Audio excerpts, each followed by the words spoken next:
And so we enter what has been historically one of the most treacherous mile-and-a-halves known to the NASCAR world. And if the racing so far that we've been seeing this weekend in the real world is anything to go by, that statement certainly still rings true. Hello and welcome one and all to the iRacing Stock Car Association Tucson Sound Art Cup Series for round number 5 on this first and only 2021 season. Here for round number 5, which will, of course, be the Farmers Insurance 200 at the Kansas Speedway. I'm Nolan Ripple. I got Rob Melnick behind the cameras. We'll be bringing you all the coverage tonight from start to finish from tonight's 134-lap, 200-mile race at this 1.5-mile speedway. It's definitely a lot tighter than Texas Motor Speedway was, but it is also a track that can see the lines opening up a whole lot more. I've noticed that, Texas Motor Speedway, it's more of a bottom-heavy track where you want to be. Kansas, though, you can run the bottom for about 10, 15 laps or so before you're going to be wanting to migrate all the way up to that top lane. We saw the guys in the Thursday Night Butt Kicker Cup Series doing this just a few days ago.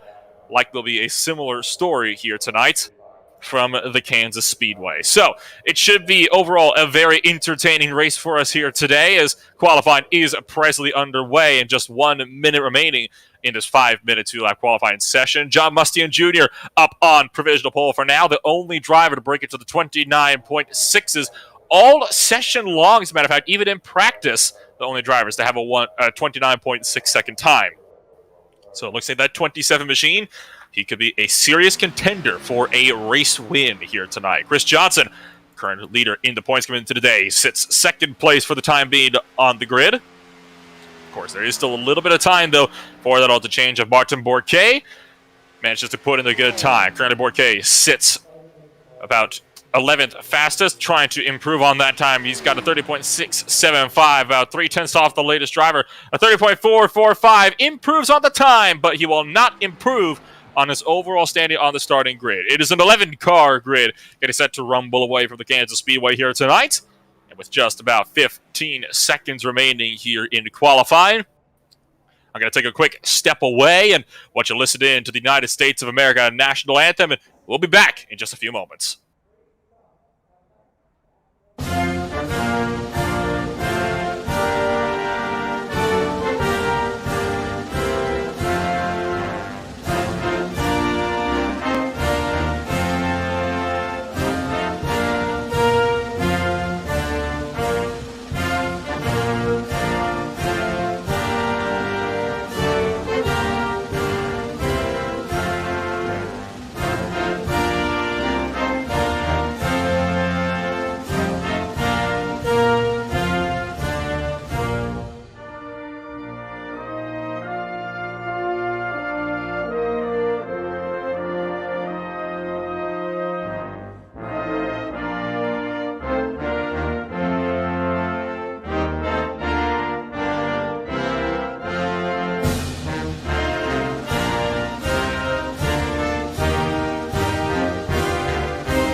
Race fans, it is time for those most famous words in motorsports. Driver, start your engine!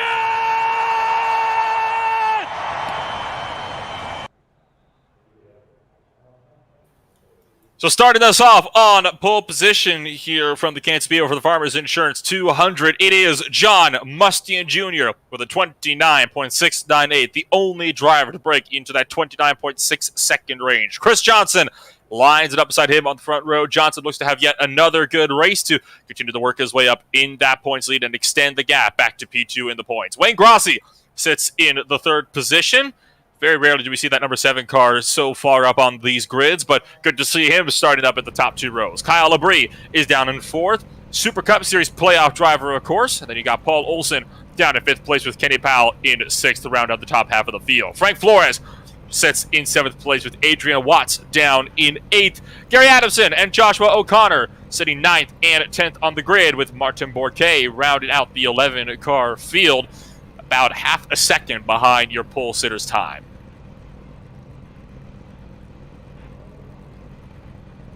So 134 laps about to be put underway here at the Kansas Speedway for the Farmers Insurance 200. Stages are in increments. You got one at the end of lap 30, one at the end of lap 75, and then, of course, from there, straight to the end of the race. Fuel window, roughly 46 laps. So as we talked about on that Thursday race, fuel will not be a problem in these first two races, or first two stages, I should say. That third and final stage, though, green flag stops could be the decider. We saw that Thursday Cup Series. Justin Levine just barely losing out to Jeffrey Souza after having a bit of a botched pit stop when he had to avoid a guy coming in front of him that nearly lost it after sliding too wide in pit road. So Levine lost 1.5 seconds, lost the race itself by just half a second. So the pit stops are oh so critical here.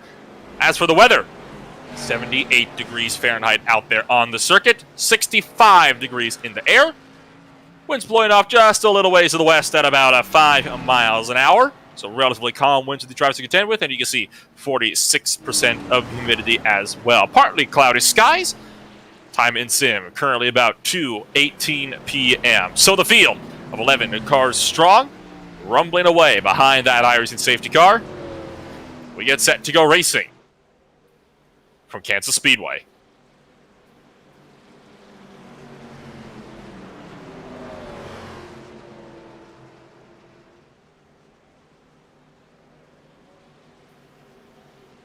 So coming around through turns 3 and 4, it will be in the hands of that number 27 Raging Cajun Machine. The 27 car of John Mustian Jr. gets set to lead them to the green. Pace car pulls down to pit road. We wait on the iRacing starter as they enter the restart zone. Green flag drops, and we are underway for the Kansas Speedway. How about that? Not a good launch at all for the 27 car. Chris Johnson able to pull alongside as they thunder down to turn number 1. Grossi clears at the bottom early. So does Kyle Labrie. Small checkup on the bottom, though. It's Kyle Labrie's run. Stalls out. Kenny Powell will try to breeze around the outside to pick up P4. Johnson still fighting at the top lane as well. John Mustian Jr. trying to work the bottom side, trying to keep Chris Johnson behind. Look out! Mustian Jr. clips the apron, slides out the back end. He managed to recover, though. Wayne Grossi is forced to check up, and that means it'll be a top 2 breakaway of Johnson and Kenny Powell. Chris Johnson leads the opening lap, and John Mustian Jr., pole sitter, sits now deep in the field in 5th place, trying to keep Kyle Labrie in behind. But apart from that small slide, a clean opening lap to this 134 lap race.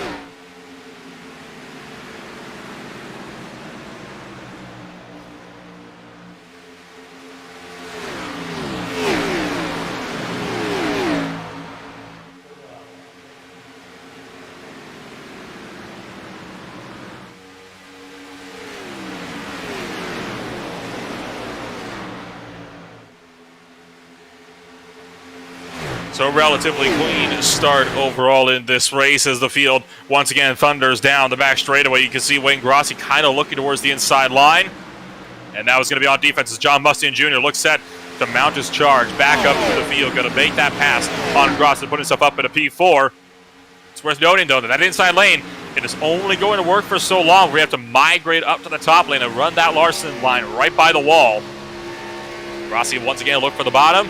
Mustian Jr. came down to cover, going to try to make the pass on Adrian Watts for 3rd place, but Adrian Watts, all of a sudden, nowhere to be found, and just now finds himself back out on the racetrack. So that 0-8 car going to be under fire as the 27 Chevrolet of Mustian Jr. gets set to try to put him down a spot and work his way back up into the podium positions. But that inside line already on just 5 laps in, you can already see it is not having a very good effect that you might like. You can see the 08 car trying to run the high lane by the wall, but it's not enough to keep Mustian Jr. fully behind.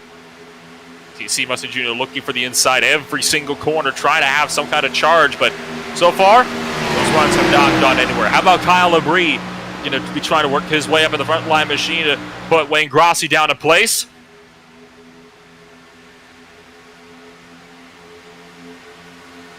And out of the driveway down to the turn 1. Labrie's got to try to get clear here and get clear quick. Wayne Grossi's going to back out, possibly go for the crossover as Labrie clears for P5 off the corner. Grossi tucks back in line, leaving the battle for 3rd place. He continued to pick on up With Adrian Watts still losing some ground, you see Mustang Jr. pulling ahead this time out of turn number 4.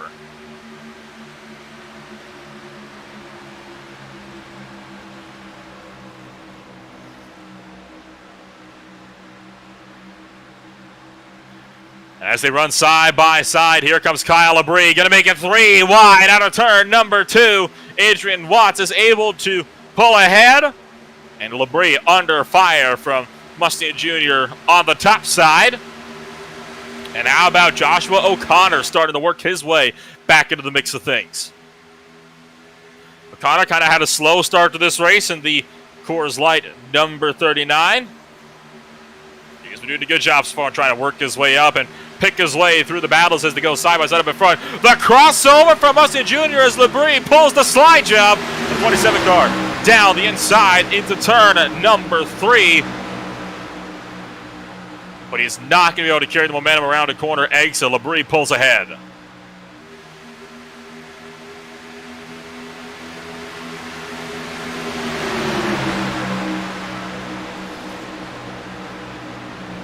See these guys slowly reeling in third and second place just up the road of Kenny Powell and Adrian Watts as well, looking to tango for the podium positions.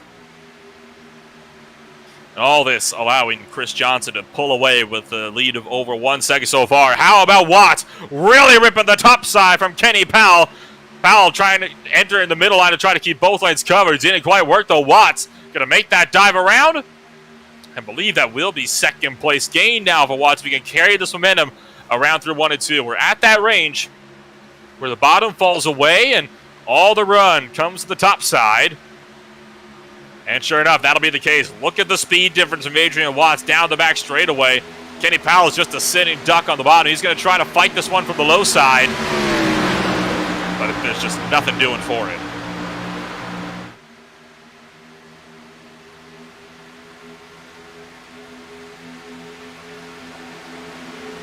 Behind Wayne Grossi, looking down the inside of John Mustang Jr.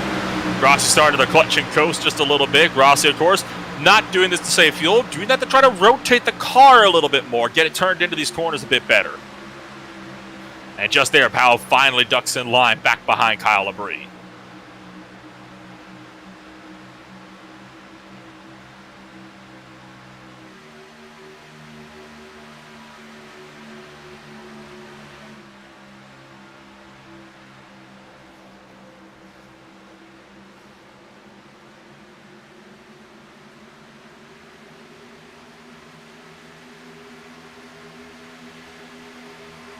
You see Grossi is trying to constantly make these little looks, trying to go for that position over Mustang Jr., but unless he can initiate that pass with the outside line, it's going to be so difficult for him to actually try to complete it. He's going to have to rely on Mustang Jr. making mistakes to work his way up through the field. Further in the field, Paul Olson and Gary Adamson having a bit of a battle for 8th and 9th. That battle's going to fall back now to Frank Flores, the 28 car, as Gary Adamson loses some ground at the number 36 car. He'll be dropping down to plumb last of the field as Mark Kay finds his way around him in the 71. Which leaves the battle for 4th and 3rd to rage on up the field. Labrie and Powell looking to do battle. An I-car ripping the top line. This is for the final podium position. Labrie's got the advantage on the top side. Already cleared before we even get around to turn 2. And that's going to give Labrie a huge run down this back straightaway. And an easy clear. Oh, caught to behind. Flores and Bourquet getting into it off of turn number 2. And Bourquet's car shot up into the air. Had the front end lifted off the ground, popping a little bit of a wheelie. It slams back down, but Bourquet able to kind of keep with it. A close call, though, for the battle for 9th and 10th further in the field. Up the field, Adrian Watts in the 08. Losing out on second place to Kyle Labrie. Here comes Kenny Powell trying to follow suit. And further behind, you see Wayne Grossi trying to keep Joshua O'Connor at bay.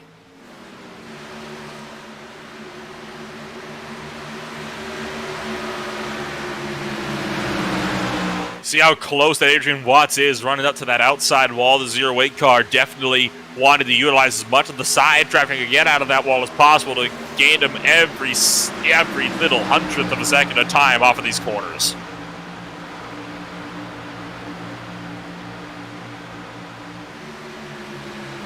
Gross is going to lose out on the place of Joshua O'Connor as O'Connor completes that one through 1 and 2 and down the backstretch. Grossi can't fight back.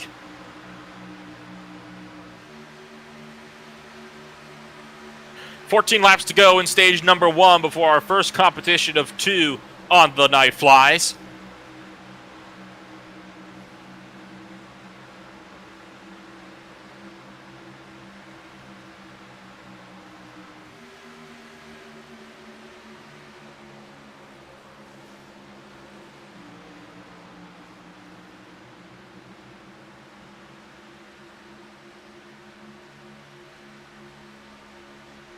You look up to Kyle Labrie, who has been doing a great job so far in ripping that top line ever since it started to come into play around lap number 8. And look how close he gets right up against that outside wall. That's allowing him to start to slowly pull a gap from Kenny Powell. You saw right there on the left-hand side of the timing screens, even gained a little bit on Chris Johnson, who is still running the bottom.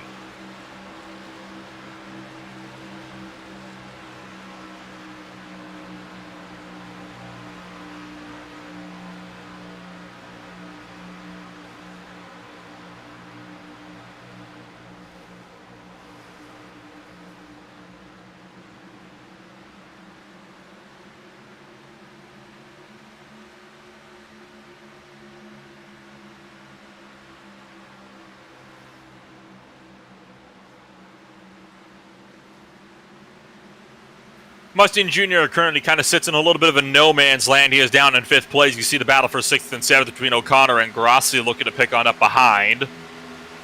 Grossi utilizing every inch of the track going down onto that apron on the front straightaway. And of course, it's not like at some tracks like Talladega where you can't go down below that line in the real world. The white line on the apron here at Kansas and other like-minded mile-and-a-halves, more of a suggestion line.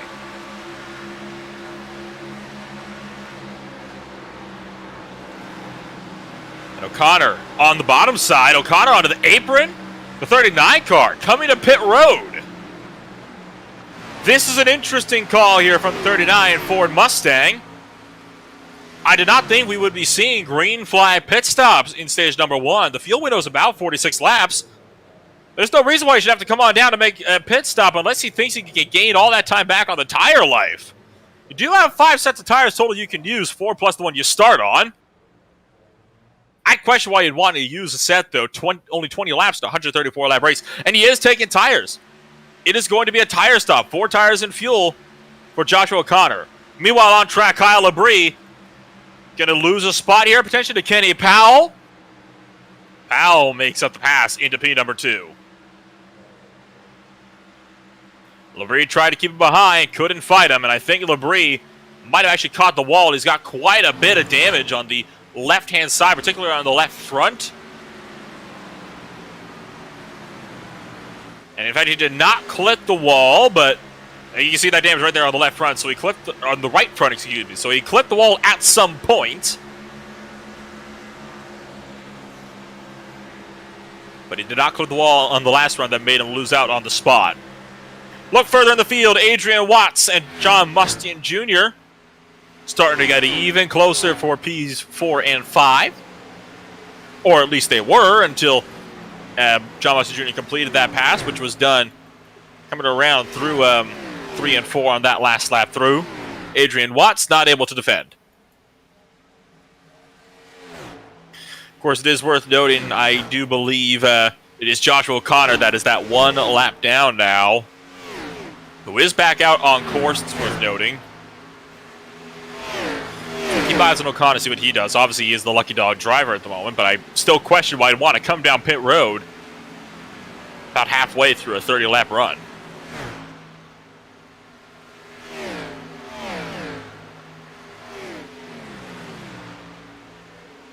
So you've got a few battles heating up in the field. You've got Adrian Watts and Wayne Grossi looking to get closer, and further behind, Frank Flores trying to mount and charge on Paul Olson.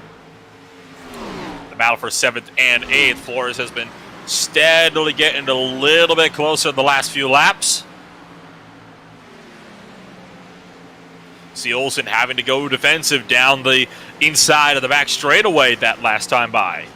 5 laps to go this time round in stage number 1.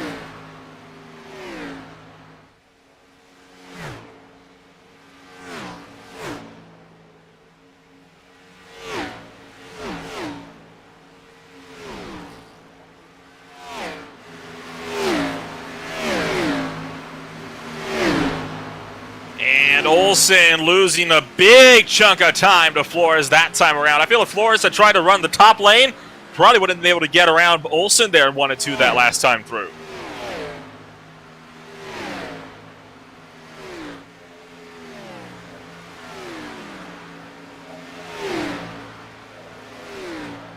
And this time by, Flores will have the inside line from Paul Olsen entering turn 1. Olsen backs off and allows Flores to take the spot away. Flores going to start to push up out of turn 2. Olsen has the hammer down, though, with the run. Down that backstretch looking for the inside. But he's going to opt to stay in a line instead.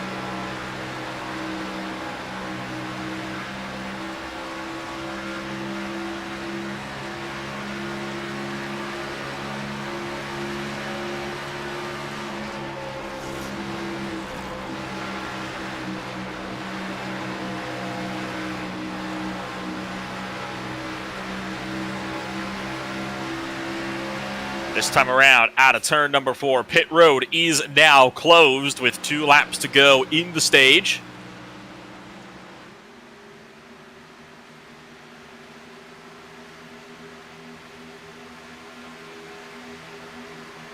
Olsen is still following that apron, trying to close it a little bit of time to Frank Flores, seeing if maybe he can try to initiate another pass. But at the line he's running, I don't think he's going to get there. Flores has only been able to pull away so far.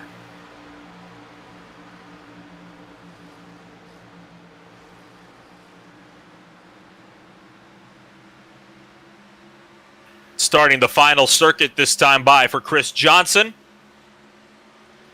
1 to go in stage number 1 of 3 on the night. It is a solid 1.3 seconds back to Kenny Powell, who has tried to close up a little bit. Not enough, though, to try to go for a stage 1 victory. That will go to Chris Johnson. Out of turn 4, another 5 bonus points to the number 48.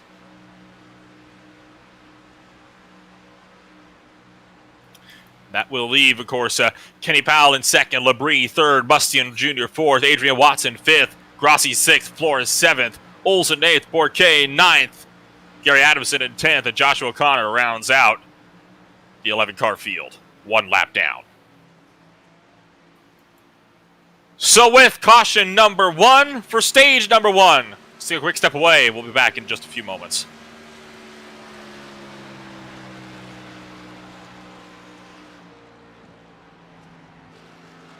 There are moments that surprise and delight the mind and the senses.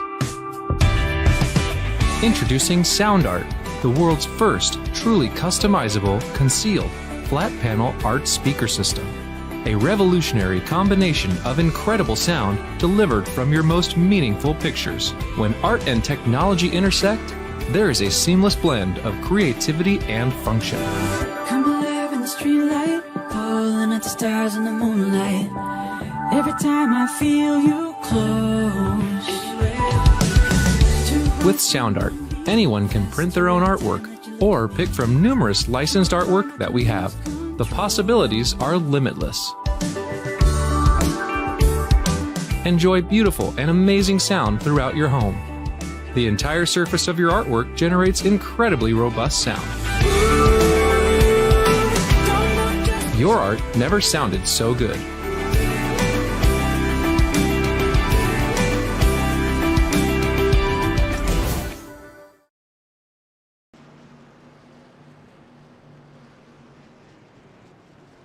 So pit stops presently underway. Chris Johnson led them down. It would be no surprise if he were to lead them off as well. 4 tires and fuel is going to be the call for every single driver in the field.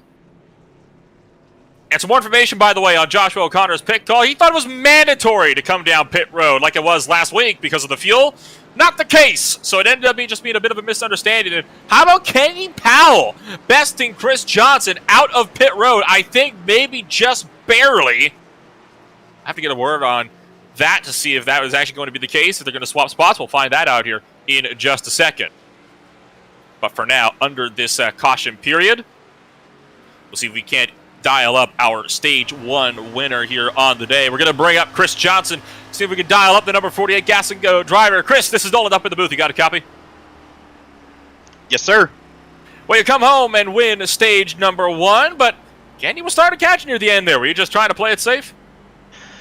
Just trying to conserve my junk, make sure I didn't make any mistakes. I knew I was going to get the stage 1 because the pole leader got loose on the bottom, got the field separated, or at least I got a gap. So all I had to do was just play it safe, keep my doors on. So how's the run going to be looking for you for stage number 2? It was a very easy stage 1 victory once you managed to break clear of the field. Is that going to be the plan? Break away clean and just rock it away? Well, we'll see what happens. I'm going to try to take it easy. I want to be there for the end. You know, I'm not going to fight too hard. Stage 2. And speaking of which, you talk about the rest of the race. Do you have a pit strategy in mind for how stage 3 is going to be looking? Well, judging by our past races, probably going to be a long green, so probably won't wait too long to pit. But yeah, that's going to be the winning factor right there, pit stop. And well, before we let you go, obviously I can understand if you're a busy man down there in your team chat, but before I let you go, anybody you'd like to shout out for that Gas and Go 48 Ford Mustang? Of course, Southern Spiral Pipe, ISCA, Kenny Powell, Clayton. Clayton's our setup builder, Brian. Of course, all those guys carry us through these races. Chris, I have to just say this. Best of luck in stage number 2. Thank you. That was Chris Johnson, Gas and Go Racing's number 48 entry, bringing it home with a stage 1 victory and 5 bonus points. So lights are out on the pace car. Lining it up, you got Johnson, followed by Powell, followed by Watts, followed by Mustian, followed by Grassi, then Flores, Olsen, Adamson, Labrie, Bourquet, and Joshua O'Connor, who with that lucky dog is back on the lead lap. And this time, we hope no misunderstanding about the rules when you have to come on in for that number 39 car. Of course, last week's race at Texas, the stages were so long that you had to come in. You could not make it, the allotted distance on the fuel tank to make it to the end of the race. And if it's your first time there, it's understandable to think that it would be mandatory to make a pit stop in, the stages going forward. Slight rules of clarification, though, and everything's all right as rain. The good news for O'Connor, he was the only guy lapped down, so he easily got back on the lead lap and has the potential to fight once more.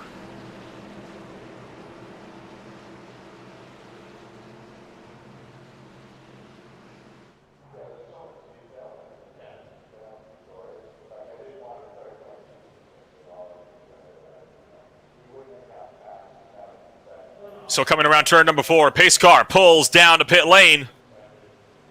This time it is not in the hands of the iRacing starter. It is in the hands of that 48 car, Chris Johnson. And the launch is good. Timed with his teammate, Kenny Powell. We're back underway, stage number 2. Powell looks like he might have missed a small shift up into 3rd gear. That allows Adrian Watts to improve his positioning up into 2nd place. Powell dropping back from the outside line. Going to be down to 3rd, almost 4th if Wayne Grassi can have his say around the inside.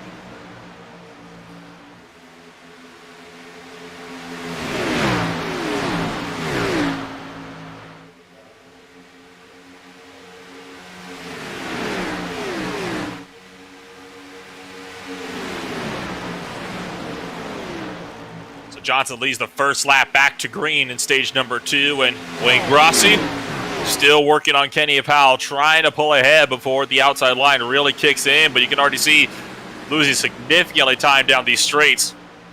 And there is your former pole sitter, John Mustian Jr.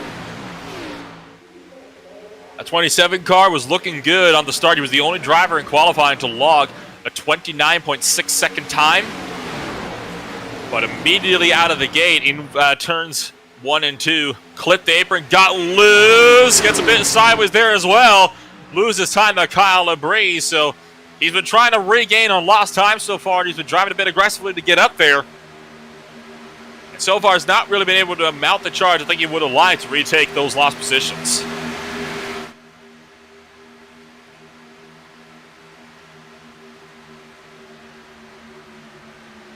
And Labree's going to get up the inside of the 27 car, so side by side. 2 rows deep into turns 1 and 2. Look out, Powell! Sliding out on the back end! Cuts off Mustia Jr. Oh, and gets into it big time with Kenny Powell! And Kyle Labree spins around. Caution flag flies for the first time tonight for a wreck. And caution number 2 on the day. Take a look at this one. Self-inflicted. Kenny Powell just back in. Came around on him in the middle of 1 and 2. Did a good job to hang on to it, but he tried to get on the power too aggressively. Go watch it here. Right there. Comes around.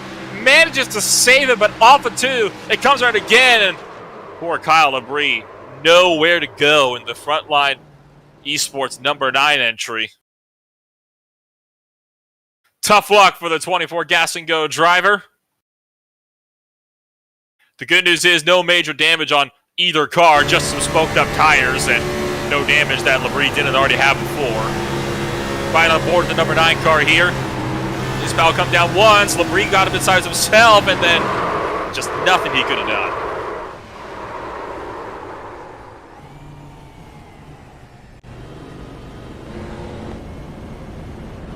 So this time by, looks like Joshua Connor will make the call to come down to pit road. Understandably, Powell and Labree will follow suit.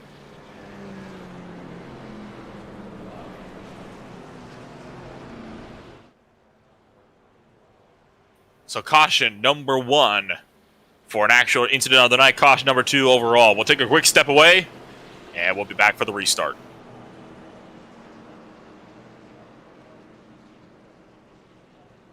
At Farmers, we know a thing or two because we've seen a thing or two, like how nice it is to switch and save on your auto policy. But it's even nicer knowing that if this happens, or this happens, or this, or even this, we've seen and covered it. So call 1-800-FARMERS to switch your auto policy, and you could save an average of $470. Get a quote today. We are farmers. Bum, bum, bum, bum, bum, bum.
So 193, if you are just joining us, welcome to the show. Coming to the close of caution flight number 2. Caution 1 was at the end of lap 30 for stage number 1 here in the Farmers Insurance 200. The second caution caused by Kenny Powell spinning out on his own and collecting Kyle Labree in the process. Chris Johnson continues to lead as he has from lap 1. The pace car pulls down. We get set to rack him, stack him, and do it all again.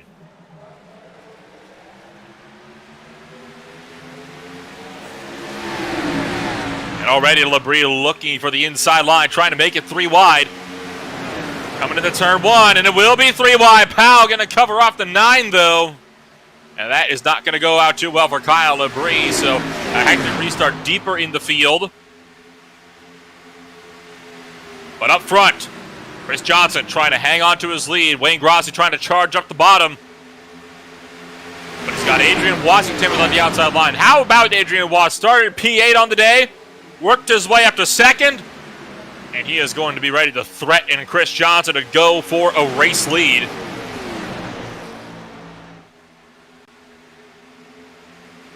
Looking for the top lane out of turn 2. Chris Johnson covers.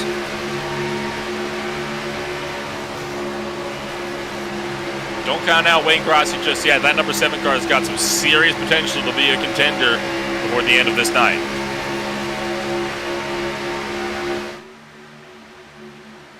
.30 laps to go in stage number 2 this next time by. There you see Mustian Jr., your former pole sitter, currently sitting 4th, trying to work the outside lane to pick up one more and go to 3rd. Looking to pinch Grossi towards the bottom lane. Cause a shallow entry and make it easier for him to take up that spot. But Mustian Jr. will take that position, so that 27 car has fought his way back up to 3rd.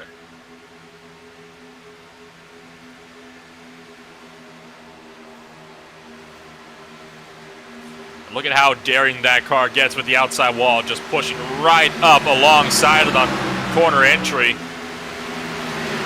Trying to get the most amount of speed as is physically possible out of 3 and 4.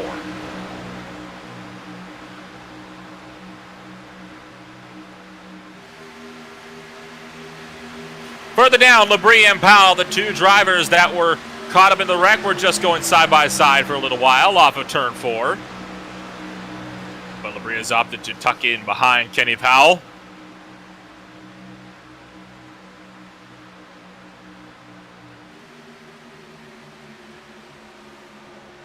Meanwhile, up front, Mustian Jr. making the charge for 2nd place down the inside of Adrian Watts. Grossi tried to make it 3.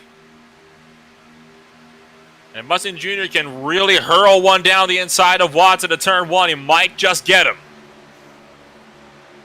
And he's going to do so. Mustian Jr. cleared for 2nd place. Now he's just got to run down Chris Johnson, while Adrian Watts tries to fight it out with Wayne Grossi down the backstretch.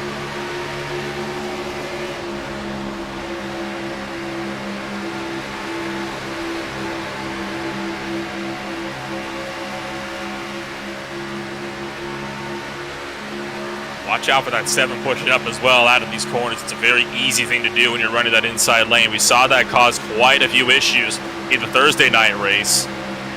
Drivers having to check up big time. And it looks like Adrian Watts will finally clear for 3rd place, but don't look now, but further up the road, John Mustian Jr. has caught Chris Johnson. One mistake from that 48 car. And Mustian will retake this race lead. Chris Johnson's problem is that he has been running the bottom lane so far throughout all of today. Just now, migrates up to the top side.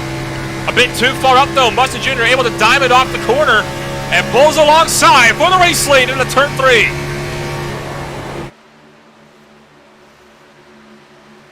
And now it's Mustian trying to hold the low side. Going to try to clear in time, but just can't get there. Chris Johnson able to pull alongside out of 4 and trying desperately to clear to get back down low in front of the 27 car.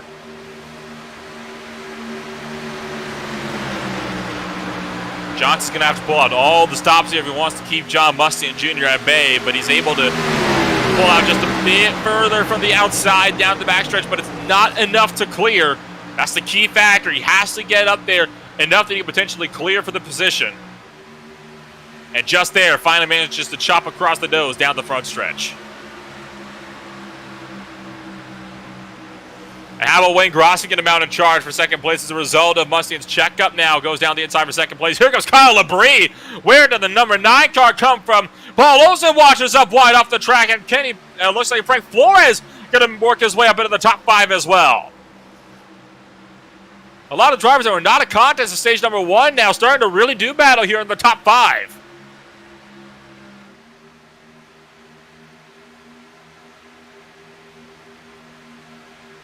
The side-by-side battle you're watching at the moment is for 5th and 6th. Frank Flores going to dive down the inside of Adrian Watts. Watts was just up there in 2nd place about 5-7 laps ago, and now he's struggling to hang on to a top 5. Kenny Powell, though, trying to follow alongside, and the Shake and Bake 28 will have to tuck in line again.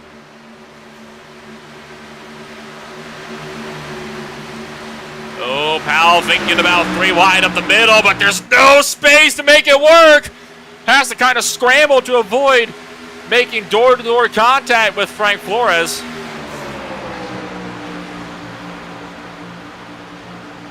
Watch that 24 car because he's continuing to try to hunt for the middle line, but there's just no space. So the bump trap down the backstretch, that'll work just as well. Clears around Frank Flores, and how about that for an assertive dive bomb right down the inside and clears Adrian Wadsworth to even hit turn 4.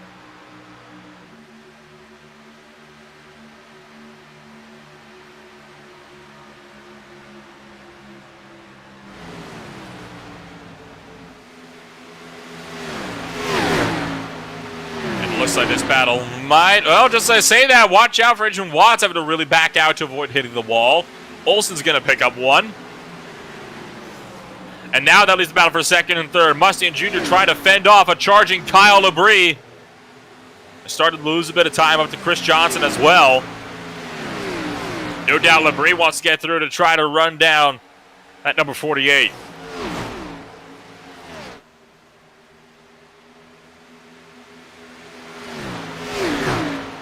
Mustang Jr. still has the advantage of he's running the outside line, and Chris Johnson is still favoring that low line.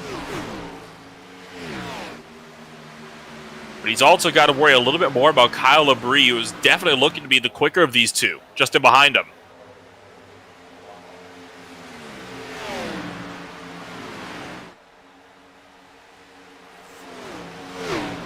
And now going to make that dive to the inside line. Clears, watches up, and puts Mustang Jr. up into the outside wall. Grossi gets into it as well. Wayne Grossi way down to the apron. And that got messy in a hurry. Labrie made the lunge and tried to slide job the 27. It didn't work. That puts Mustang Jr. hard into the outside wall with now major right side damage, which you can definitely tell is starting to hamper him as he loses out on time. Loses out to Flores. Will lose out to Olsen here in a minute. He then rebounded up into Wayne Grossi, which collected the 7 car as well.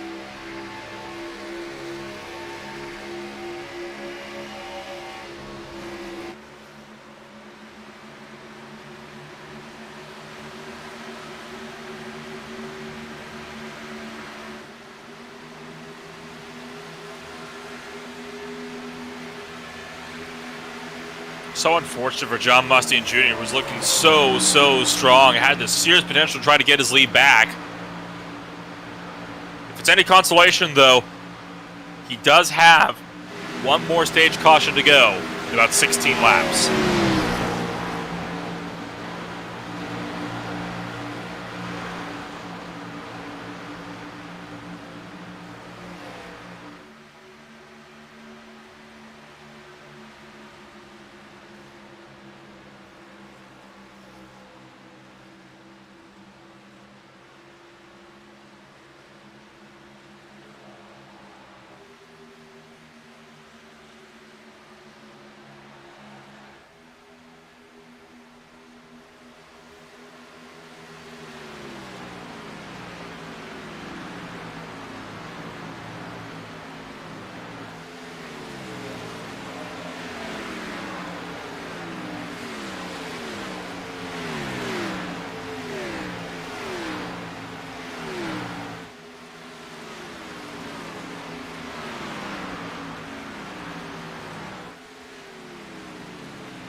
So still running strong as we get set to close out on stage number 2 in about 11 laps time. And Chris Johnson has still been able to work his way up there into the race lead, and he has been able to do a good job on staying there. Kyle Labrie sitting in just behind, though, and that number 9 car has started to close down the gap a bit more. It was up to about a second several laps ago. That gap now down to about 6.5 tenths. Could be even down within that 5-tenth range by the time they get around to the start-finish line this time by. So Chris Johnson not looking very safe in his bid to try to win out stage number 1. Labrie, of course, was hampered in that significant issue that he had with John Mustian Jr.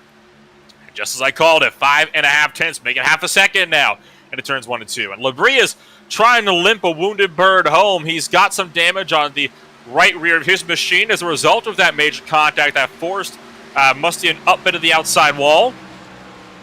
But overall, he has been doing a phenomenal job being able to try to close in that gap, run down Chris Johnson. But as that gap suddenly extends out to about 8.5 tenths now, you wonder if Labrie will actually be able to make this one work, as there's under 10 to go now in stage number 1.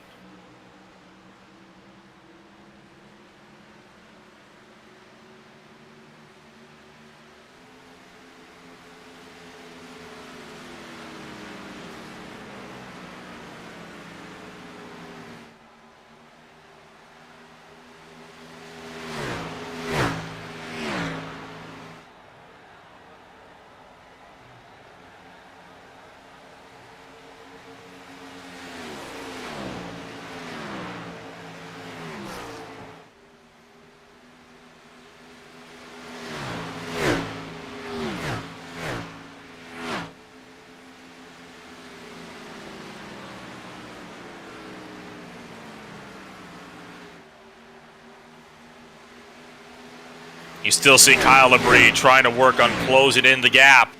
Now under half a second for the first time in a long time here in Stage 2. This fight is not over for a Stage 2 win. Labrie's looking to close this one off high. Though I wonder how happy John Mustian Jr. will be about all of this.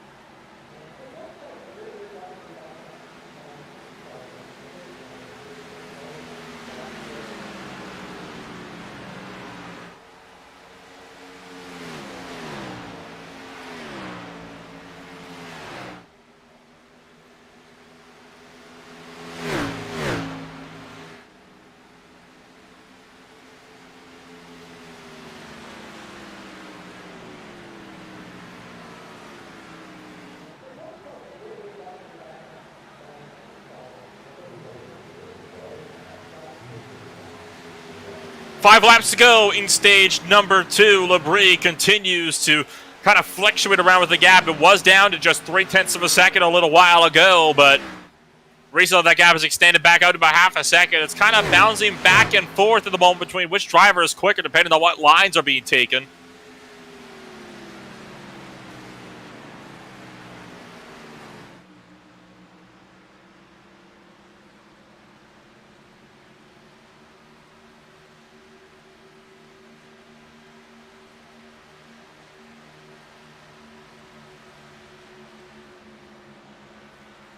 This time by, though, another 0.3 gain for Johnson. I have a feeling that that 48 car will be set for back-to-back stage wins tonight.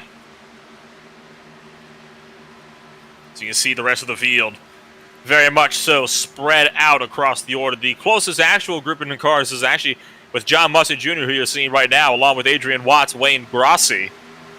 The battle for 6th, 7th, and 8th. Mustian Jr. has been steadily losing time back to Adrian Watts.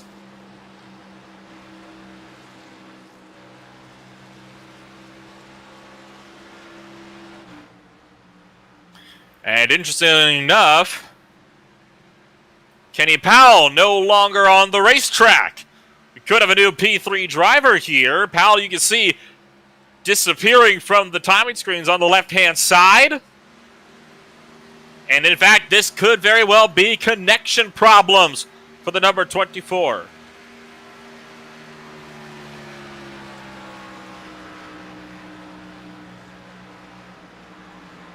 Pit road is now closed with 2 laps to go in stage number 2. And Kenny Powell, at this rate, will be losing on a stage 2 finish.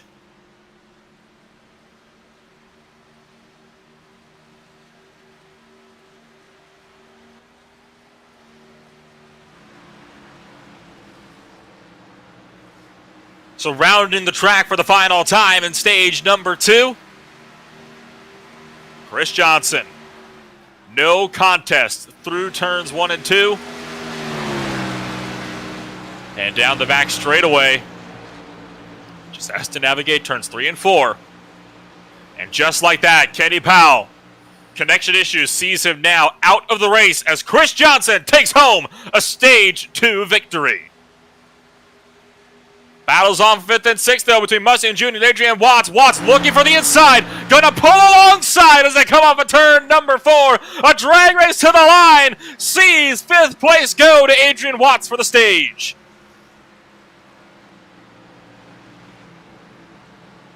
And that will close out on stage number 2. We'll take a step back, and we'll be back with it again in just a few.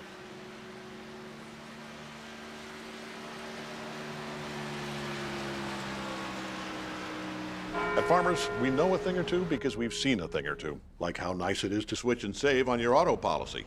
But it's even nicer knowing that if this happens, or this happens, or this, or even this, we've seen and covered it. So call 1-800-FARMERS to switch your auto policy and you could save an average of $470. Get a quote today. We are farmers. Bum, bum, bum, bum, bum, bum. There are moments that surprise and delight the mind and the senses. Introducing Sound Art, the world's first truly customizable, concealed, flat panel art speaker system. A revolutionary combination of incredible sound delivered from your most meaningful pictures. When art and technology intersect, there is a seamless blend of creativity and function. Come alive in the streetlight, pulling at the stars in the moonlight. Every time I feel you close. With Sound Art, anyone can print their own artwork or pick from numerous licensed artwork that we have. The possibilities are limitless. Enjoy beautiful and amazing sound throughout your home. The entire surface of your artwork generates incredibly robust sound. Your art never sounded so good.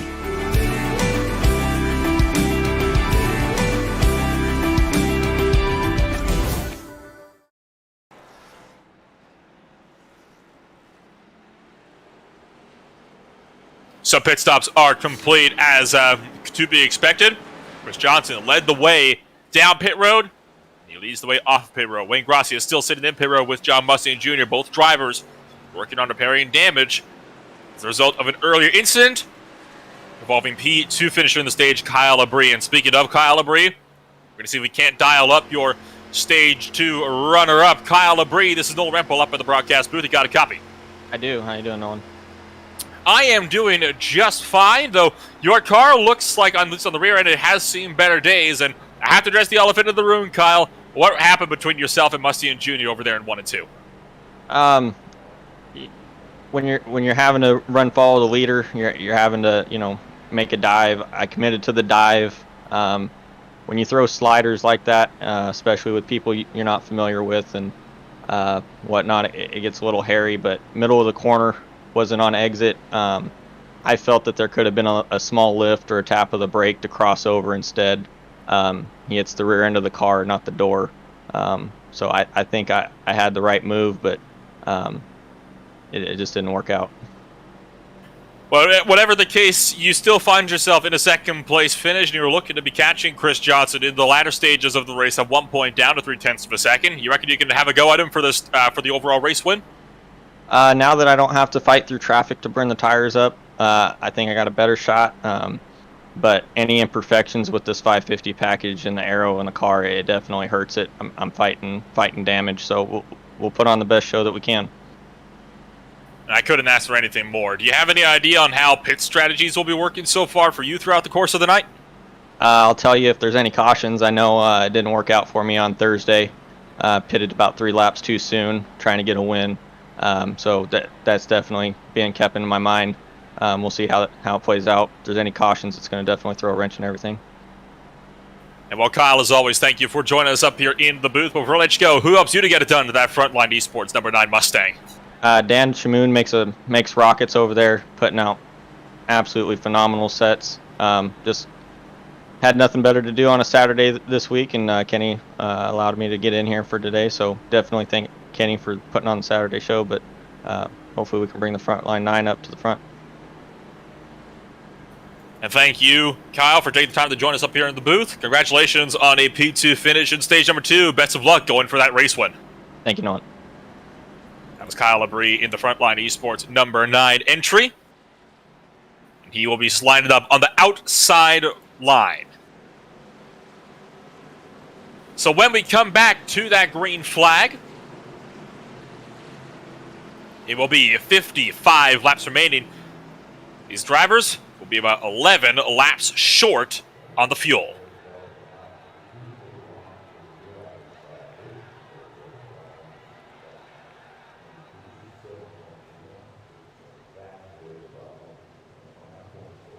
Pace car's off. And Chris Johnson is going to put us back underway at Kansas.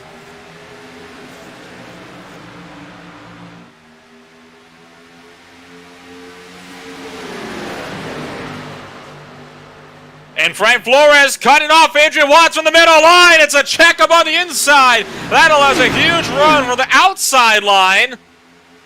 Watts thought about making it 3, but Olsen was there. There wasn't anywhere for him to go.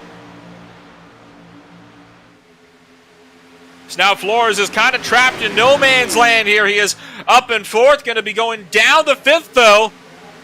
If Gary Adamson can have a say about this around the outside line.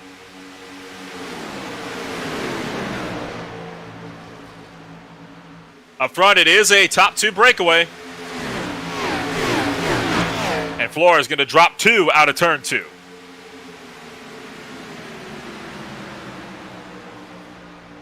That was Wayne Grassi trying to look up the inside of Joshua O'Connor.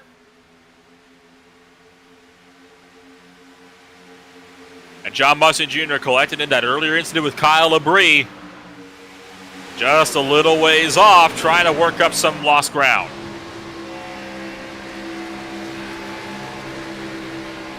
See the small bobble, though. Here's the battle for the lead, though. It's on. Kyle Labrie hunting for the inside of Chris Johnson into turn number 3. You know you got to get that pass on the inside done quickly before the outside line comes into play too much. But Chris Johnson already able to utilize all of the speed that he possibly can from the outside. Labrie, though, you heard it from him. He doesn't have to fight his way through traffic, so he is clear to just push as hard as he can. Olsen, onto the apron. Olsen going to go around to the back straightaway. Saves into the 43, but way down. So Olsen's going to drop several spots, but the battle still rages on for the lead. Labrie pushing up, and Chris Johnson just maintains the nose.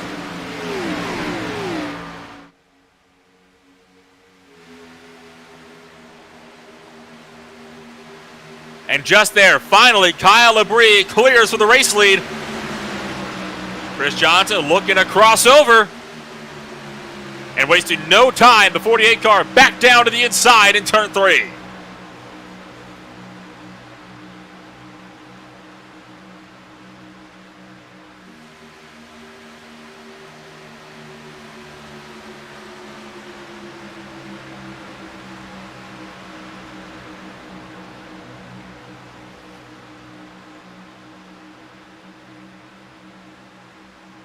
Labrie backing off of the top line, going to allow Johnson to take the lead back. At that, it's only going to enable Labrie to throw one up the inside of 3 and 4.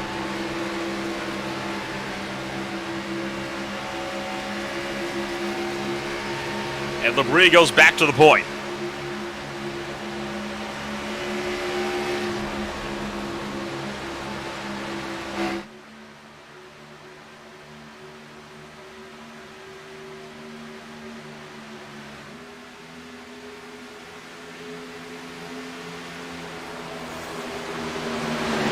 This time there will be no crossover from Chris Johnson. Labrie will effectively maintain the race lead for the time being.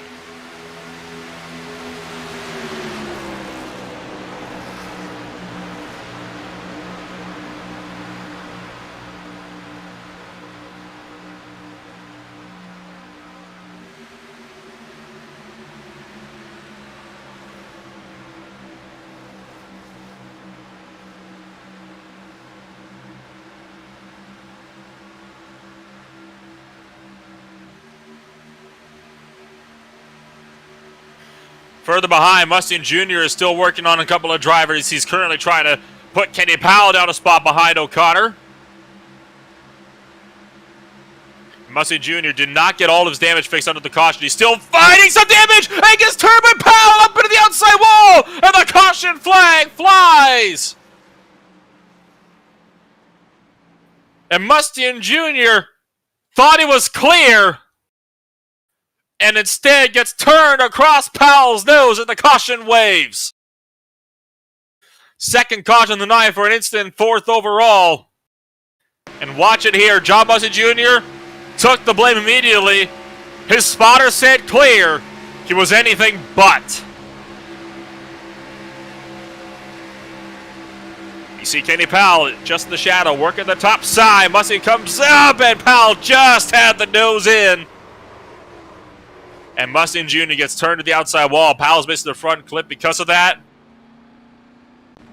Frank Flores did a good job of checking up to avoid that mess in the 28 car. And that puts us under yet another caution flag.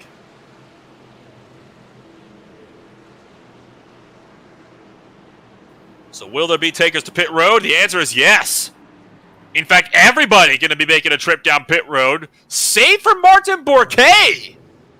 That is a very bold call from the number 71 car. He's going to be out there on 13-lap older tires from everybody else in the field, while the rest of the field comes down pit road. We can expect Kenny Powell to be sitting for a while on the lane as well. Overall, looks to be 4 tires and fuel for everybody out there. And that is, of course, of no surprise. Johnson picks up second place, Watts third, Adamson fifth. Or fourth, excuse me. Wayne Gracia's fifth, O'Connor sixth. Flores in ninth, Olsen 10th. Mustang Jr. still sitting down there in pit road, getting damage fixed. Fixed up, no doubt, the rest of the damage that he maintained from his earlier incident with Kyle Labrie, and Kenny Powell going to be doing the same. So we'll have to see if Martin Bourquet will be making a journey down pit road, but for the time being, caution flag is out once again. We'll take a quick step away, and we will be back in just a few moments as Bourquet does come down to pit road.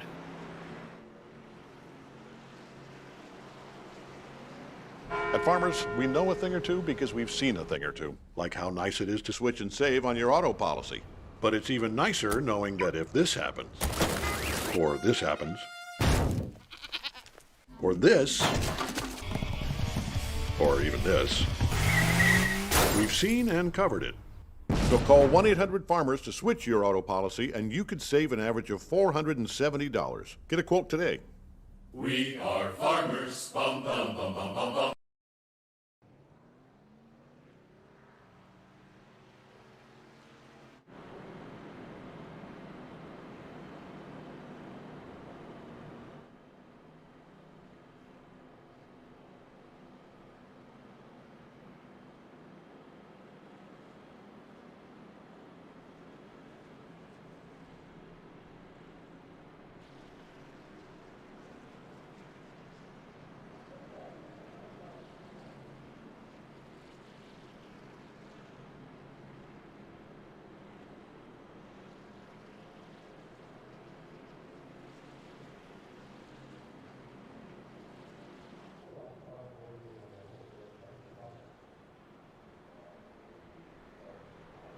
How about that for an interesting call? Kyle Labrie making a second trip down pit road. Wayne Grossi will follow. This is when we're coming to 1 to green. I did not expect to see this. I wonder if Labrie is looking to maybe top up on fuel. At this point in time, if you're on a full tank, you should be able to make it to the end of the race.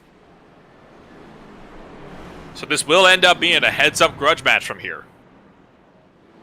Sure enough, fuel only stop for both Grossi and Labrie. Both drivers looking to top up that so they can push that much harder later in the race.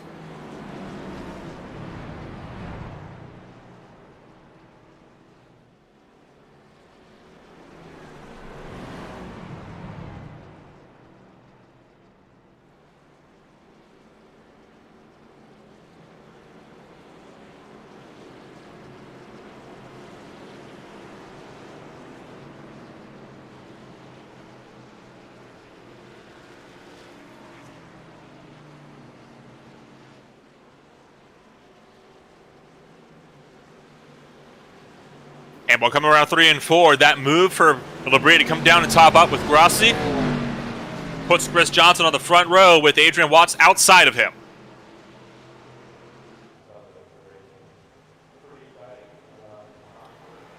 And we are once again green flag racing here from Kansas. 41 laps to go.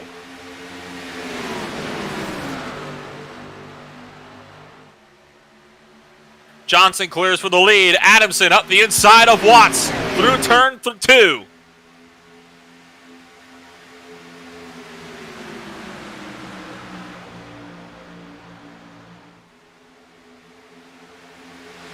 And neither driver wanted to give in the battle for second place. You see guys scrapping away further in the field as well as O'Connor looks down the inside of Mustian Jr. Battles everywhere you look. Flores watches wide. That gives the run to O'Connor out of turn 2. And Mustian Jr. will pick up one as well.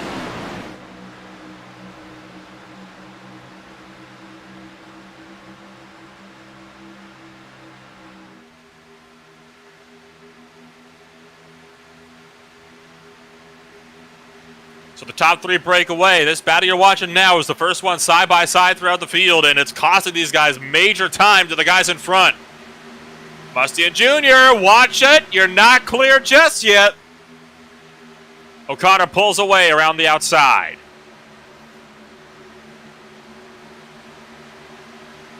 But with the dive, Mustian Jr. slides up, and he is given the bumper by O'Connor through 3 and 4. Wayne Grossi is going to take advantage of that small check with the 39 car and throw one down the inside of O'Connor. The dive bomb is there and is forcing Grossi to remain on defense all the way down the back straightaway with Labrie trying to follow through.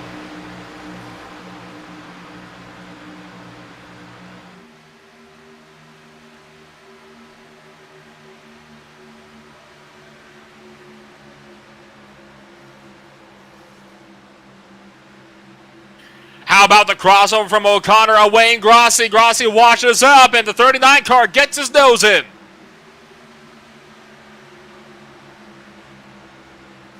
And all while Mustian Jr. clips the apron just up in front of them. I think that 27 car is still struggling with that right front damage as you see O'Connor just breeze past, and Kyle Labrie looks to open up the door as well.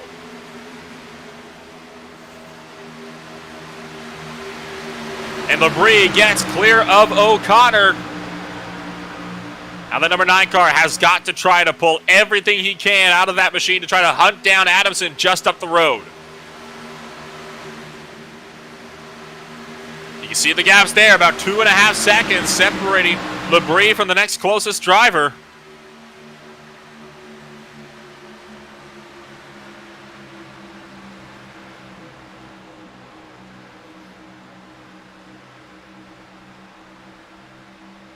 Wayne Grossi is not about to give up this fight, though. He's going to try to charge after Joshua O'Connor.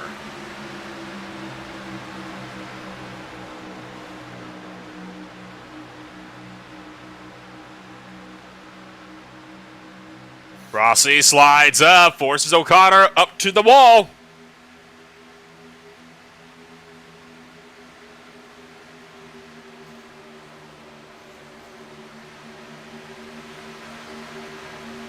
This battle in the midfield really starting to come to life here. See John Mustang Jr. still trying to make him some places. Grossi is kind of pushed down a little bit by O'Connor.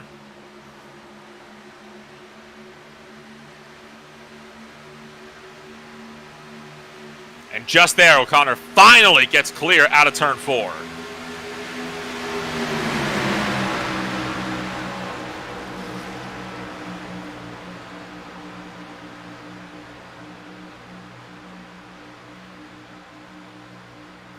Flores is still losing a bit of time further in the field. John Mustang Jr. makes up another spot. Paul Olson looking hungry for another one. Once again, Wayne Grossi tries to fight up the inside of Joshua O'Connor. And every lap they get that little bit closer. And sooner or later, it will all come to a head.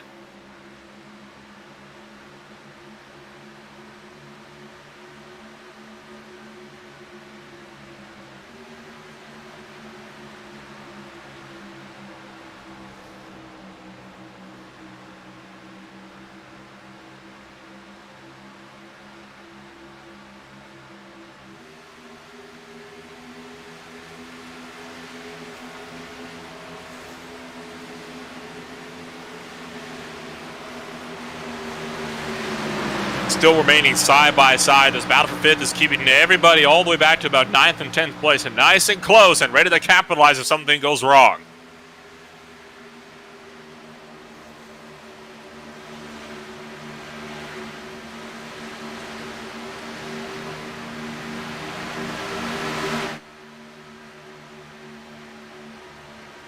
Grossi clears, O'Connor follows.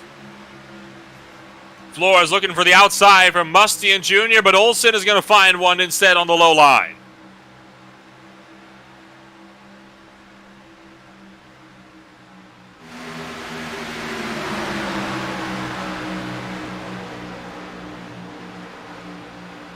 And with coming to 29 laps to go, finally this battle will totally single file out for the first time all race long, but another one picks up elsewhere. Labree's caught the podium drivers, and Labree looks down the inside of Gary Addison. He picks up 3rd.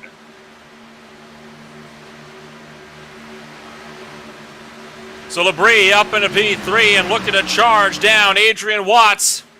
While further behind, Frank Flores under fire from the 27 car.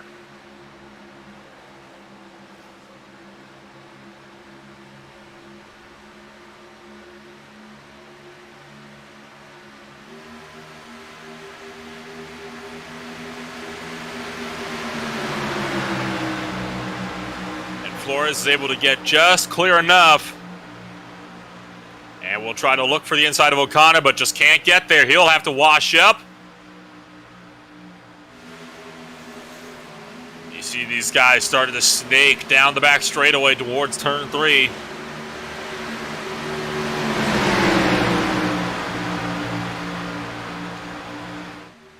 O'Connor's safe by no stretch of the means in 6th place at the moment.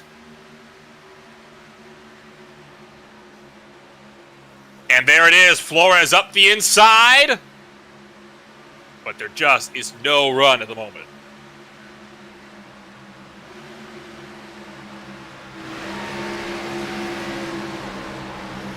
Meanwhile, Labree side by side with Adrian Watts for 2nd place now. It's the battle off of turn number 4.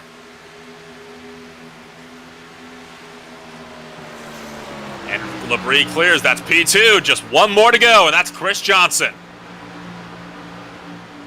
And a 2.5 seconds between them.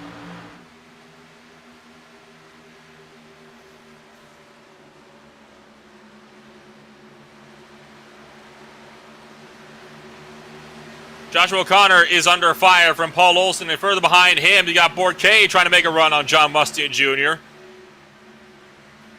And the number 27 car going to lose a spot to the 71 of Bourquet. As Gary Adamson takes a trip to pit road.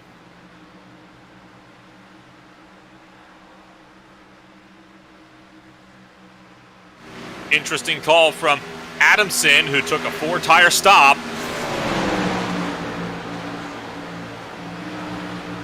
You see Olsen looking to do battle with Joshua O'Connor now out of turn 4.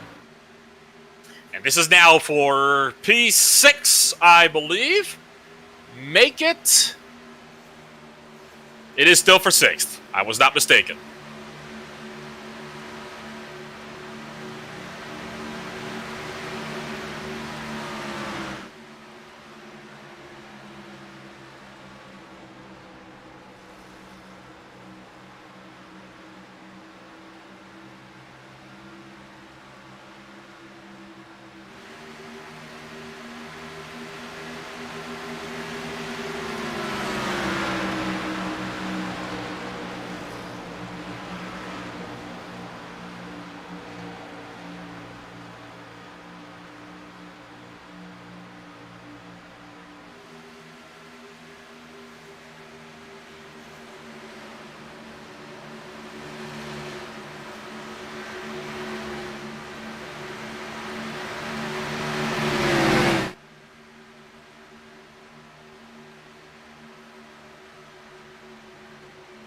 Look at the point standings coming into today, and a pattern is starting to emerge of Chris Johnson looking set to lock the season out early.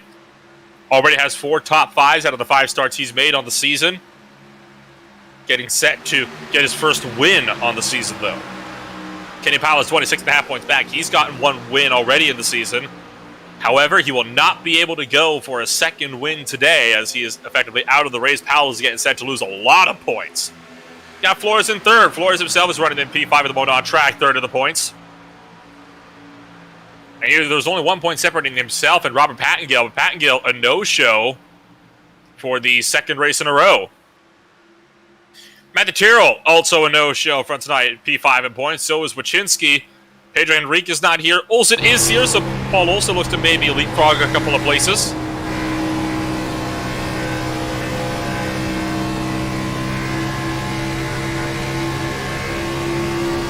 Right on board with Frank Flores, trying to reel in Wayne Grassi. Look at how close he closes in, looks for the inside.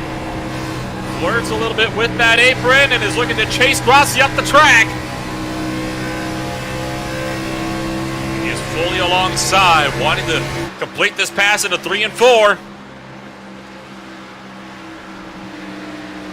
And is going to pull the slider on Grassi. Grassi gives him the space to make that one work.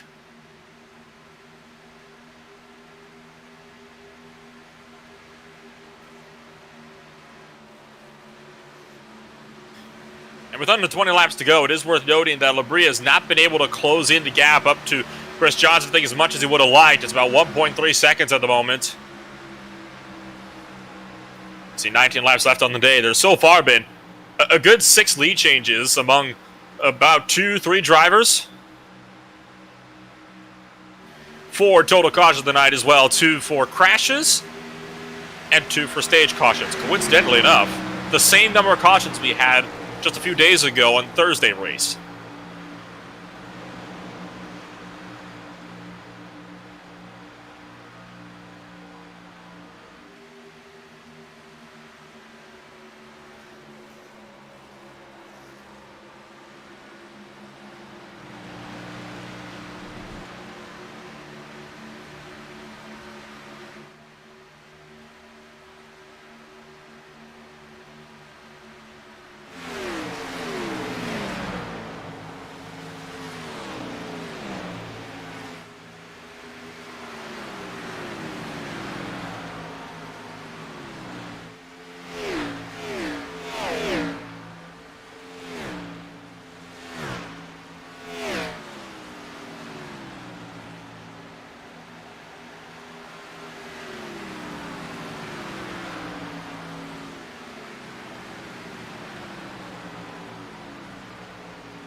And Olsen looking to try to close in the gap up to Wayne Grossi in the battle for what is still 5th and 6th.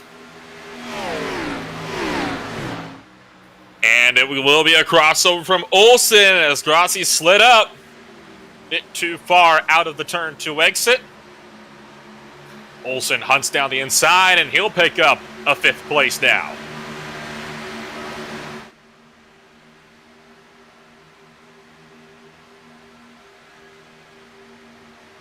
And we'll keep our eyes on this battle here, but just keep one eye as well on the left-hand side of the timing screens. The gap for the race lead down to just half a second. You can see Gary Adamson working his way into the works, but this is not for position. Adamson 1 lap down and on some fresh rubber as a result of coming into pit several laps ago. But Olsen has 5th place secured.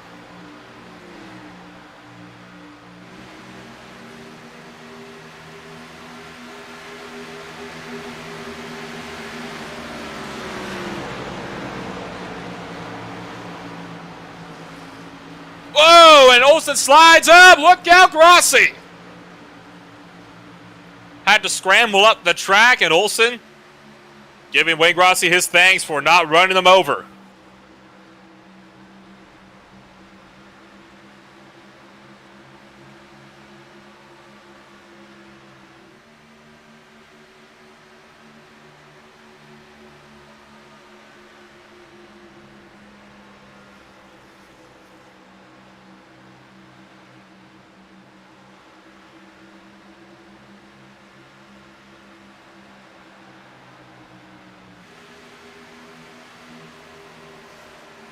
Flores has managed to reel in Adrian Watts, and imagine if Frank Flores could go for a 3rd place finish here. That would be big for the 28 car in his run to try to get a 3rd place up in the points.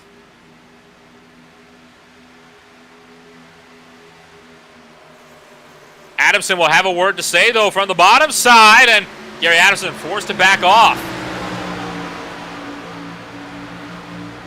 And that really separates the battle for 4th and 3rd.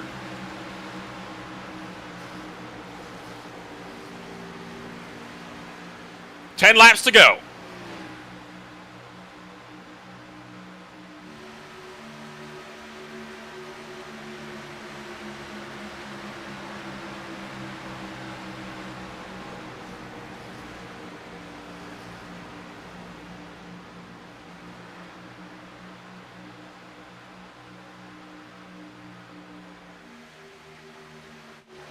I think Flores had a chance to catch up to Watts, but it was kind of thrown away when Adamson tried to look up the inside.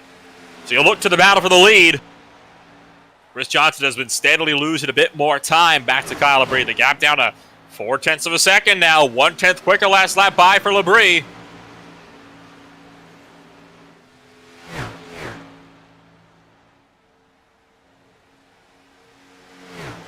He is continuing to steadily close. Labrie has the long run car, but you wonder if he's closing fast enough.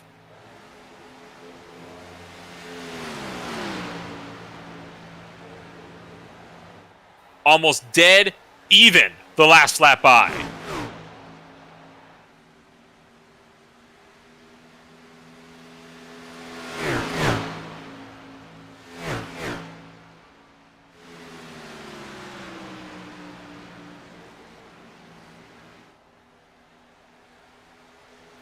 You saw it on the lap times there on that little graph it just brought up on the left-hand side. There was only 0.02 of a second separated them on the last lap through. The gap closed at about 0.3 of a second this last time by. Once again, almost a 10th quicker for Labrie. It seems like when Chris Johnson could get the hammer down, he ends up being the faster driver, but Labrie is much more consistent over time.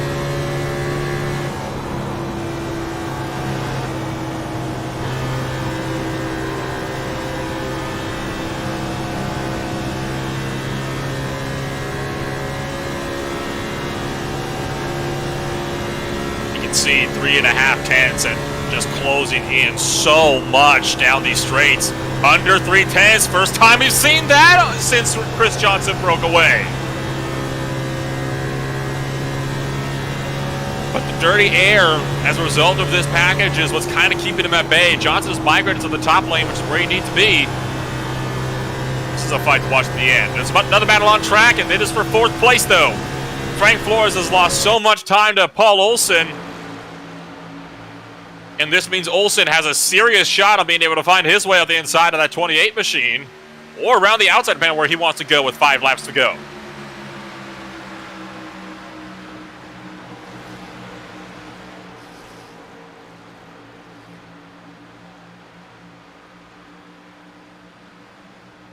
And Flores pushing a bit wide off the corner. Olsen looking feisty, looking for the inside of 3 maybe. Kind of harassing Frank Flores' mirrors, making sure he knows that he is there. And now Olsen finds the inside out of 4.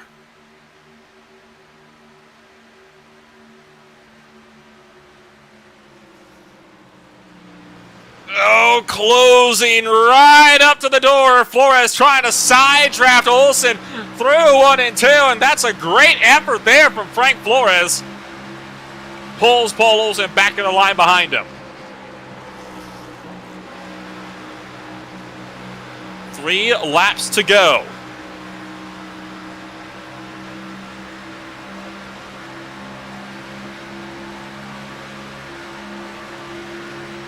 And Olsen, I think, finally has this spot made on Flores, unless the 28 can try with the crossover, but he dove it in too early. Oh, and what happened to Labrie? Kyle Labrie slow, really slow out of turn 2. Labrie got side, he smacked the wall in 2 and slid down. Kyle Labrie with a major mistake in the last 2 laps. That is almost certainly going to cost him a race win. The gap back to 2 seconds now. All that time spent trying to reel him in. And he threw it away in the final laps.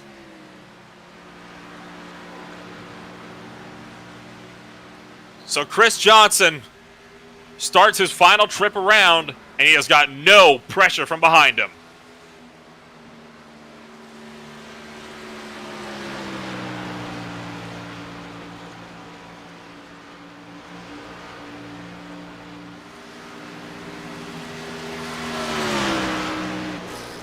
So through 3 and 4, for the final time to go, Chris Johnson comes out of the final corner. He will win round number 5 at the Tucson Sound Art Cup Series. The Farmers Insurance 200 from Kansas Speedway goes to the 48. Making first win on the season on what could be many more.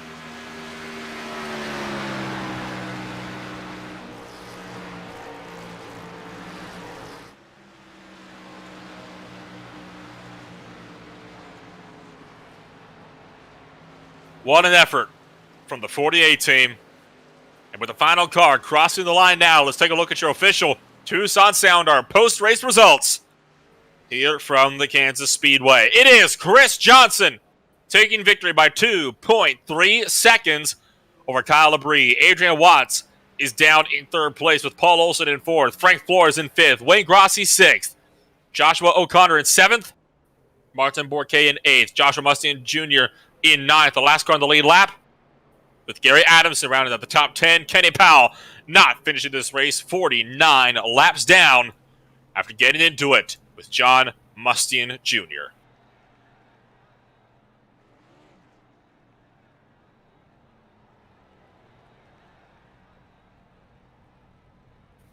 So an exciting race here from the Kansas Speedway.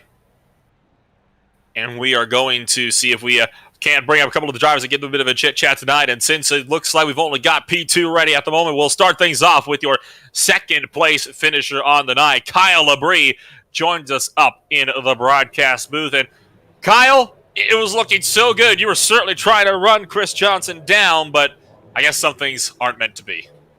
Yeah, I messed up on some math, and I thought he couldn't make it. So I had to play. I played real soft, and turns out we were able to make it on fuel. I missed the quick math on my calculator, and lost one because of it. Well, overall, a second place in I believe this is your first start in the Saturday Cup Series, is certainly, nothing to shrug off. It was a good run for you so far, so I imagine you could be looking forward to continue your momentum if you intend on returning with us. Yeah. Saturdays are a little bit harder for me, but I definitely I reached out to Kenny. I noticed that the car count was a little bit lower, so I figured I'd help the broadcast, help the league get another guy in here, race hard, try to put on a good show, and do the best we could with it. So when the opportunities arise, definitely try to make my way back. The next race coming up for us is the Martinsville Speedway, and whether or not it'll be on Thursday, Saturday, or both, you are going to be racing that next week, I'd imagine, since you are also not safe at the Super Cup Series standings over in the Thursday Series. What's your take coming into the fastest paperclip in the world? Pray. I mean, it's worse than Daytona. I mean, all it takes is a locked up brake to end your night. So it's going to be a lot of patience, a lot of survival. I know for the Thursday league, it's gonna come down pretty close, and it's gonna be pretty exciting. Yeah, I mean, Martinsville has its ways of making some payback come back, and also just bad luck. I mean, like I said, you're just you're worse off there than I would assume at Daytona or Talladega. A race of survival. I think that's something we can all express. Martinsville will be a race to be next week. But Kyle, as always, it's been a pleasure being able to get the chance to talk to you tonight. Before I let you go, anybody you'd like to shout out for that Frontline Esports number 9? Again, Dan Shamoon. I mean, this car had damage on 3 of the 4 corners, and it was still really, really quick. Definitely shout out to everyone at Frontline. Opportunity to race for that team. My wife is also person I'd like to thank, allows me to come on here and do this. So definitely without those two, wouldn't be where I'm at. And when you're looking for race apparel, go ahead and look at Abruzzi Racewear and go get your stuff at Abruzzi.com. Thank you, Kyle, for taking the time to join us here tonight from Kansas. Congratulations on a second place finish. Best of luck next week in Martinsville. All right, see you Thursday, Nolan.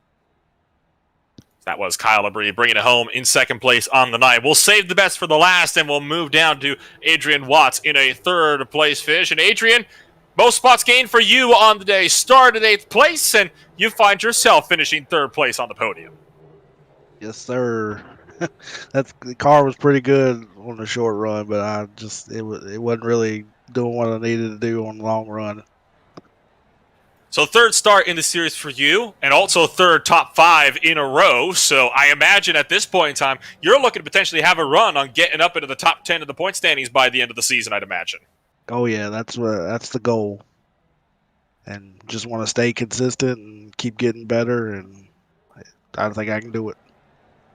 The next few races, we were just talking about this as well with Kyle, but there are tracks that don't rely so much on the draft. You're using the low downforce, high horsepower package that so many drivers prefer. Is that the same story for you? Oh yeah, like I said, it's a technical track, Martinsville, and I love it. I'm from Virginia, go there all the time, and every time I race, I love that track. And well, Adrian, it's been a pleasure to be able to once again talk to you. And again, I have to say, hope we get to talk to you plenty of more times in the future. But before we let you go, anybody you'd like to shout out for your JBR number 08? Yeah, all my teammates at JBR, they couldn't make it tonight, but we've been working on this all week, and I'm really surprised how it turned out. And my crew chief sitting across from me, she's always there for me, and I like Ken Byron and Ryko and these awesome setups. Thank you, Adrian, for taking the time out of your night to come on up and join us in the broadcast booth. Congrats on a 3rd place finish, and, well, best of luck next week in Martinsville. Thank you.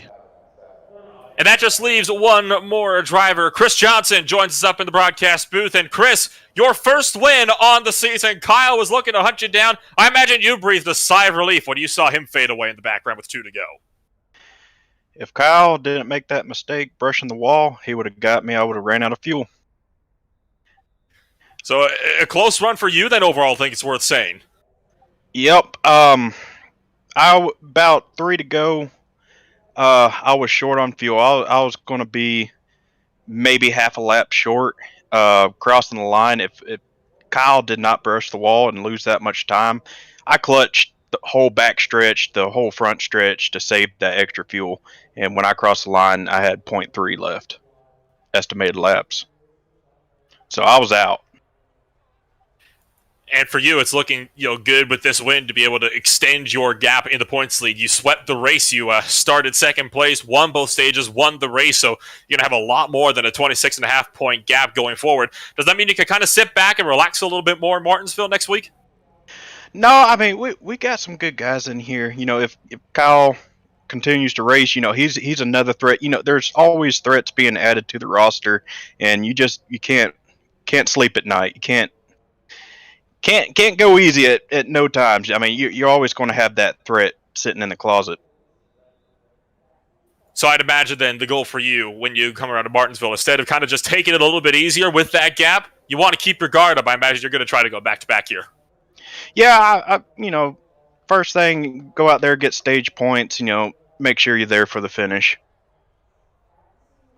One step at a time. That's always a good thing to note, especially when you're coming around to a track as technical as Martinsville.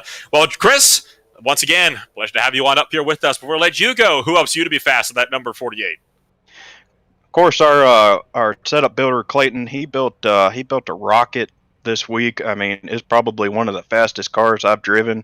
And Brian Johnson, he also helps, and Team G&G, and of course my main sponsor, Southern Spiral Pipe. Of course, ISCA, you, Rob, and everybody that makes this thing go round. Thank you, Chris, for being able to come on out and join us here on a Saturday night. Congrats on the race victory, and good luck next week in Virginia. Thank you, Nolan. And that will wrap out the podium and, in fact, the presentation for tonight.